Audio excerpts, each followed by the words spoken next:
पूरे एक हफ्ते बाद आज शाम को सुनील घर लौटा। डरते डरते डोर बेल बजाई। बीवी ललिया ने दरवाजा खोला और पूछा, हो गई फुर्सत तुम्हें? हाँ, मुझे दूसरे राज्य में जाना पड़ा था ना। सो चलिए, मैं चाय बनाकर लाती हूँ। ललिया के रसोईघर में जाते ही सुनील ने चैन की सांस ली। पहले तो जब सुनील को लौटने में कुछ दिन लग जाते थे तो ललिया का गुस्सा देखने लायक होता था। मानो कोई समझ ही नहीं कि आखिर ट्रांसपोर्टर का काम ही ऐसा है। वह किसी ड्राइवर को रख तो ले, पर क्या भरोसा कि वह कैसे चलाएगा, क्या करेगा। और कौन सा सुनील बाकी ट्रक वालों की तरह बाहर जाकर धंधे वालियों के अड्डे पर मुंह मारता है। चाहे जितने दिन हो जाए, घर से ललिया के होठों का रस पीकर जो निकलता तो दोबारा फिर घर में ही आकर रसपान करता। लेकिन कौन समझाए ललिया को? वह तो इधर 2-4 बार से इसकी आदत कुछ कुछ सुधरी हुई है। टुनकती तो है, लेकिन प्यार दिखाते हुए। चाय पीते समय भी सुनील को घबराहट हो रही थी। क्या पता कब माथा सनक उठे। माहौल को हल्का बनाने के लिए सुनील ने पूछा, आज खाने में क्या बना रही हो? लिट्टी चोखा। अरे वाह, लिट्टी चोखा, बहुत बढ़िया। तब तो हाँ, तुम्हारा मनपसंद जो है। अरे हाँ, लेकिन इससे भी ज्यादा मनपसंद तो। सुनील ने शरारत से ललिया को आंख मारी। हाँ हाँ, वह तो मेरा भी, ललिया ने भी इठलाते हुए कहा और रसोई घर में चली गई। खाना खाते समय भी बार बार सुनील की नजर ललिया की छाती पर चली जाती। रह रह कर ललिया के हिस्से से जूठी लिट्टी के टुकड़े उठा लेता, जबकि दोनों एक ही थाली में खा रहे थे। अरे, तुम्हारी तरफ इतना सारा रखा हुआ है तो मेरा वाला क्यों ले रहे हो? तुमने दांतों से काट कर इसको और चटपटा जो बना दिया है। हटो, खाना खाओ पहले अपना ठीक से, बहुत मेहनत करनी है आगे। ललिया भी पूरे जोश में थी। दोनों ने भरपेट खाना खाया। ललिया बर्तन रखने चली गई और सुनील पिछवाड़े जाकर टहलने लगा। तभी उसने देखा कि किसी की चप्पलें पड़ी हुई थी। ये कुत्ते भी क्या क्या उठा कर ले आते हैं। सुनील ने झल्लाकर उन्हें लात मार कर दूर किया और घर में घुसकर दरवाजा बंद कर लिया। सुनील बेडरूम में पहुंचा तो ललिया टेलीविजन देखती मिली। वह मच्छरदानी लगाने लगा। दूध पिएंगे? ललिया ने पूछा। तो और क्या, बिन पिए ही रह जाएंगे? सुनील भी तपाक से बोला। ललिया ने सुनील का भाव समझकर उसे एक चपत लगाई और बोली, मैं भैंस के दूध की बात कर रही हूँ। ना ना, वह नहीं, मेरा पेट लिट्टी चोखा से ही भर गया है। सुनील ने कहा। चलो तो फिर सोया जाए। ललिया टेलीविजन बंद कर मच्छरदानी में आ गई। बत्ती तक बुझाने का किसी को होश नहीं रहा। कमरे का दरवाजा भी खुला रह गया, जैसे उनको देख देख कर शर्मा रहा था। वैसे भी घर में उन दोनों के अलावा कोई रहता नहीं था। सुबह 5 बजे सुनील की आंखें खुली तो देखा कि ललिया बिस्तर के पास खड़ी कपड़े पहन रही थी। एक बार गले तो लग जाओ, सुनील ने नींद भरी आवाज में कहा। बाद में लग लेना, जरा जल्दी है मुझे बाथरूम जाने की। कहते हुए ललिया जैसे तैसे अपने बालों का जूड़ा बांधते हुए वहां से भाग गई। सुनील ने करवट बदली तो ललिया के अंदरूनी कपड़ों पर हाथ पड़ा। ललिया के अंदरूनी कपड़ों की महक सुनील को मदमस्त कर रही थी। सुनील ललिया के लौटने का इंतजार करने लगा। तभी उसकी नजर ललिया की पैंटी पर बने किसी दाग पर गई। उसका माथा अचानक से ठनक उठा। यह दाग तो। सुनील की सारी नींद झटके में गायब हो चुकी थी। वह हड़बड़ा कर उठा और ध्यान से देखने लगा। पूरी पैंटी पर कई जगह वैसे निशान बने थे। ब्रा का मुआयना किया तो उसका भी वही हाल था। कल रात तो मैंने इनका कोई इस्तेमाल नहीं किया, जो भी करना था सब तौलिए से। फिर ये, सुनील का मन खट्टा होने लगा।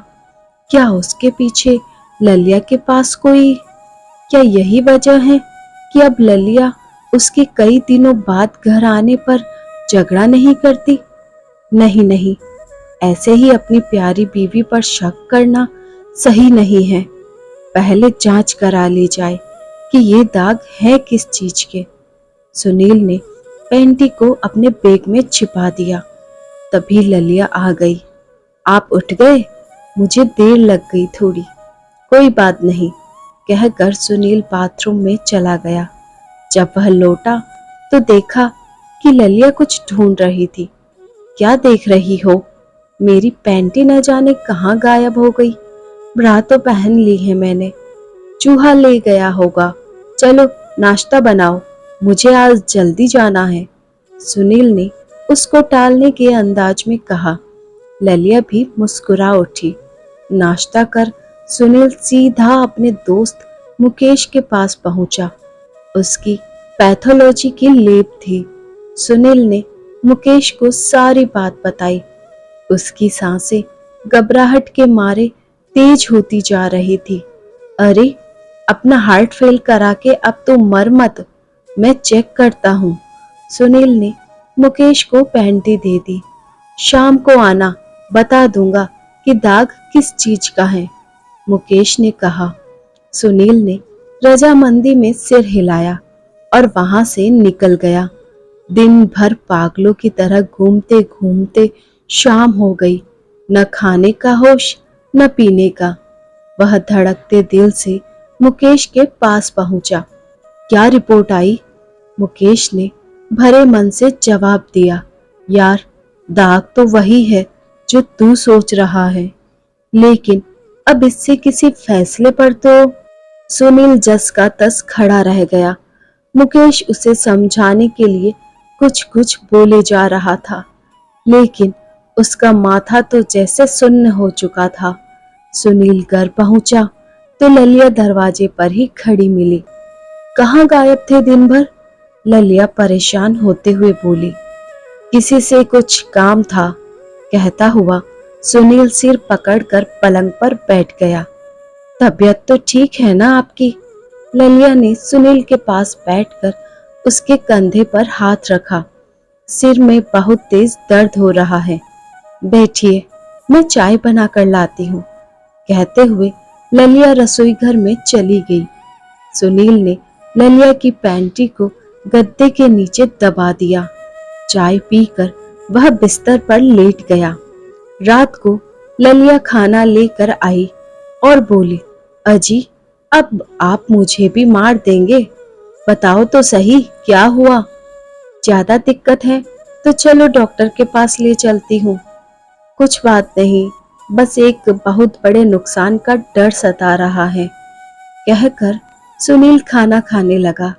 अपना ख्याल रखो, कहते हुए ललिया सुनील के पास आकर बैठ गई। सुनील सोच रहा था कि ललिया का जो रूप अभी उसके सामने है वह उसकी सच्चाई या जो आज पता चली वह है। खाना खत्म कर वह छत पर चला गया। ललिया नीचे खाना खाते हुए आंगन में बैठी उसको ही देख रही थी। सुनील का ध्यान अब कल रात पिछवाड़े में पड़ी चप्पलों पर जा रहा था। वह सोचने लगा, लगता है वे चप्पलें भी इसी के यार की। नहीं, बिल्कुल नहीं, ललिया ऐसी नहीं है। रात को सुनील ने नींद की एक गोली खा ली, पर नींद की गोली भी कम ताकत वाली निकली। सुनील को खींच सी होने लगी। पास में देखा तो ललिया सोई हुई थी। यह देखकर सुनील को गुस्सा आने लगा। मैं जान दे देकर इसके सुख के लिए पागलों की तरह मेहनत करता हूँ, और यह अपना जिस्म किसी और को, कहकर वह उस पर चढ़ गया। ललिया की नींद तब खुली जब उसको अपने बदन के निचले हिस्से पर जोर महसूस होने लगा। अरे, जगा देते मुझे। ललिया ने उठते ही उसको सहयोग करना शुरू किया, लेकिन सुनील तो अपनी ही धुन में था। कुछ ही देर में दोनों एक दूसरे के बगल में बेसुध लेटे हुए थे। ललिया ने अपनी समीज उठाकर ओढ़ ली। सुनील ने जैसे ही उसको ऐसा करते देखा, मानो उस पर भूत सा सवार हो गया। वह झटके से उठा और समीज को खींचकर बिस्तर के नीचे फेंक दिया और फिर से उसके ऊपर आ गया। ओहो, सारी टेंशन मुझ पर ही उतारेंगे क्या? ललिया आहें भरती हुई बोली। सुनील के मन में पल रही नाइंसाफी की भावना ने गुस्से का रूप ले लिया था। ललिया को छुटकारा तब मिला जब सुनील थक कर चूर हो गया। गला तो ललिया का भी सूखने लगा था, लेकिन वह जानती थी कि उसका पति किसी बात से परेशान है। ललिया ने अपने आप को संभाला और उठकर थोड़ा पानी पीने के बाद उसी की चिंता करते करते कब उसको दोबारा नींद आ गई, कुछ पता न चला। ऐसे ही कुछ दिन गुजर गए। हंसने हंसाने वाला सुनील अब बहुत गुमसुम रहने लगा था और रात को तो ललिया की एक न सुनना मानो उसकी आदत बनती जा रही थी। ललिया का दिल किसी अनहोनी बात से कांपने लगा था। वह सोचने लगी थी कि इनके माँ पिताजी को बुला लेती हूँ, वे ही समझ सकते हैं कुछ। एक दिन ललिया बाजार गई हुई थी। सुनील छत पर टहल रहा था। शाम होने को थी, बादल घिर आए थे। मन में आया कि फोन लगाकर ललिया से कहे कि जल्दी घर लौट आए, लेकिन फिर मन उचट गया। थोड़ी देर बाद ही सुनील ने सोचा कपड़े ही ले आता हूँ, छत से सूख गए होंगे। सुनील छत पर गया ही था कि देखा पड़ोसी बीरबल बाबू के किराएदार का लड़का रंगवा, जो कि 18-19 साल का होगा, दबे पैर उसकी छत से ललिया के अंदरूनी कपड़े लेकर अपनी छत पर कूद गया। शायद उसे पता नहीं था कि घर में कोई है, क्योंकि ललिया उसके सामने बाहर गई थी। यह देखकर सुनील चौंक गया। उसने पूरी बात का पता लगाने का निश्चय किया। वह भी धीरे से उसकी छत पर उतरा और सीढ़ियों से नीचे आया। नीचे आते ही उसको एक कमरे से कुछ आवाजें सुनाई दी। सुनील ने झांक कर देखा तो रंगवा अपने हम उम्र ही किसी गुंडे से दिखने वाले लड़के से कुछ बातें कर रहा था। अबे रंगवा, तेरी पड़ोसन तो बहुत अच्छा माल है रे। हाँ, तभी तो उसकी ब्रा पैंटी के लिए भटकता हूँ, कहकर वह हंसने लगा। इसके बाद सुनील ने जो कुछ देखा उसे देखकर उसकी आंखें फटी रह गई। दोनों ने ललिया के अंदरूनी कपड़ों पर अपना जोश निकाला और रंगवा बोला, अब मैं वापस उसकी छत पर रख आता हूँ, वह लौटने वाली होगी। अबे कब तक ऐसे ही करते रहेंगे? कभी असली में उसको मिलेगी, लेकिन उस पर तो पतिव्रता होने का फितूर है। वह किसी से बात तक नहीं करती। पति के बाहर जाते ही घर में झाड़ू भी लगाने का होश नहीं रहता उसे। न ही बाल संवारती है वह, कभी दबोचेंगे रात में उसे। रंगवा कहते हुए कमरे के बाहर आने लगा। सुनील जल्दी से वापस भागा और अपनी छत पर कूद के छिप गया। रंगवा भी पीछे से आया और उन गंदे किए कपड़ों को वापस तार पर डालकर भाग गया। सुनील को अब सारा मामला समझ आ गया था। रंगवा इलाके में आए दिन अपनी घटिया हरकतों के चलते थाने में अंदर बाहर होता रहता था। उसके बुरे संग से उसके माँ बाप भी परेशान थे। सुनील को ऐसा लग रहा था जैसे कोई अंदर से उसके सिर पर बर्फ रगड़ रहा है। उसका मन तेजी से पिछली चिंता से तो हटने लगा, लेकिन ललिया की हिफाजत की नई चुनौती ने फिर से उसके माथे पर बल ला दिया। उसने तत्काल यह जगह छोड़ने का निश्चय कर लिया। ललिया भी तब तक लौट आई। आते ही वह बोली, सुनिए, आपकी माँ को फोन कर देती हूँ, वे समझाएंगी अब आपको। सुनील ने उसको सीने से कसकर चिपका लिया। तुम साथ हो ना, सब ठीक है और रहेगा। अरे लेकिन आपकी यह उदासी मुझसे देखी नहीं जाती है अब। आज के बाद यह उदासी नहीं दिखेगी। खुश? मेरी जान लेकर ही मानेंगे आप। बोलते बोलते ललिया को रोना आ गया।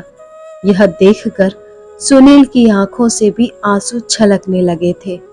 वह सिसकते हुए बोला, अब मैं ड्राइवर रख लूंगा और खुद तुम्हारे पास ज्यादा से ज्यादा समय बिताऊंगा। प्यार उनके चारों ओर मानो नाच करता फिर से मुस्कुराने लगा था। धन्यवाद। तो दोस्तों, कैसी लगी आपको हमारी ये कहानी? आई होप पसंद आई होगी। ऐसी ही और हस्बैंड वाइफ स्टोरीज सुनने के लिए बने रहिए हमारे साथ। अपना प्यार और सपोर्ट दीजिए। चैनल पर नए हैं तो सब्सक्राइब कीजिए, साथ में बेल आइकन को प्रेस कीजिए ताकि न्यू स्टोरीज का नोटिफिकेशन आपको मिल सके।